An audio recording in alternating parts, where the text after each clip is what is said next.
Hello everyone, আমাদের Sunday সকালটা শুরু হলো বর্ধমান স্টেশন থেকে। আমরা যাচ্ছি আমাদের ছোট্টবেলার বান্ধবীর বাড়ি, লিমার বাড়িতে। বোলপুরে পৌঁছানোর পর মাত্র 5 মিনিটসের মধ্যেই ওর বাড়ি। তো আমরা খুব তাড়াতাড়ি পৌঁছে গেলাম এবং গিয়েই আগে আমাদের ছোট্ট পুচুকে নিয়ে আমি বসে বললাম। ছোট পুচু অনেকদিন পর আমাদের দেখে কিছুটা ঘাবড়ে গেছিলো। তো ওকে কিছুক্ষণ কথাবার্তা বলার সঙ্গে সঙ্গে ওর সাথে একটু খেলার পর ও অনেকটা ইজি হয়ে গেল এবং তারপরে কিন্তু সারাটা দিন ও আমাদের সাথে খুব মজা করেছে। আর ওই যে আমাদের সুন্দরী রিমা খালি নিজেকে লুকাতেই ব্যস্ত। আর এই দেখো কত টিফিনের আয়োজন করেছে ও, যেন আমাদের সারা দিনের খাবারটাও টিফিনেই খাইয়ে দিল। পুচকু আর আমার মেয়ে কিন্তু প্রচুর এনজয় করেছে কালকে। দুজনাই একা একা মানুষ, তো একসাথে কেউ কাউকে পেলে সারাক্ষণ মজা করে। পুচকুর তো অনেক খেলনা, ও একটা করে দিদিকে বাড়ি বাড়ি দিচ্ছিল এবং দিদি ওর সাথে সমানে তালে তাল মিলিয়ে খেলে যাচ্ছিল। আর ওই দিকে শুভজিৎদা আর রিমা অতিথি আপ্যায়ন করতেই ব্যস্ত। দেখো রিমার মতে ওকে এখন সুন্দর লাগছে না, তাই আমি যেন ওকে পরে দেখাই, এটাই ওর রিকোয়েস্ট।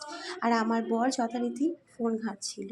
লাঞ্চের ফটোটা ভালো করে তোলা হয়নি, অনেক কিছু রান্না করেছিল। এরপর এত গরমেও শুধুমাত্র আমাদের ঘোরাতে সোনাঝুরি হাটে নিয়ে গেল রিমা আর শুভজিৎদা।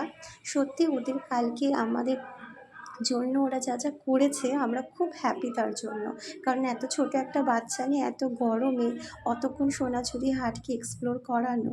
আর এই দেখো গুঞ্জা একটা ছোট্ট বাঁশি কিনলো।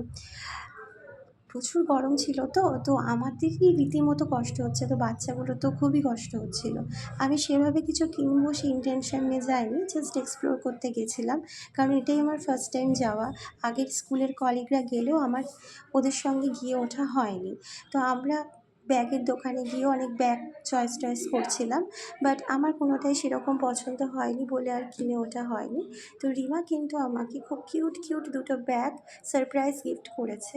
তো গুঞ্জা বলছে চলো এখান থেকে, চলো এখান থেকে। বাচ্চা তো, ওর এইসব শপিং টপিংয়ের জায়গা পছন্দ নয়। শপিং মলে নিয়ে গেলে ও খুব হ্যাপি হয়। এত টায়ার্ড হয়ে গেছিলো ওরা যে ওদেরকে একটু এন্টারটেন করার চেষ্টা করছিলাম আমি। আর গরমের মধ্যে এখন পুচকুটার অবস্থা খুব খারাপ। আমাদেরও পরে ট্রেন ছিল, তো আমরা সামান্য লেবু জল খেয়ে আবার একটা শাড়ির দোকানে গিয়ে দরদাম করলাম। বাঙালি বলে কথা, দরদাম না করলে হয়? কিনি না কিনি, ঘেটে ঘেটে তো দেখতে হবে।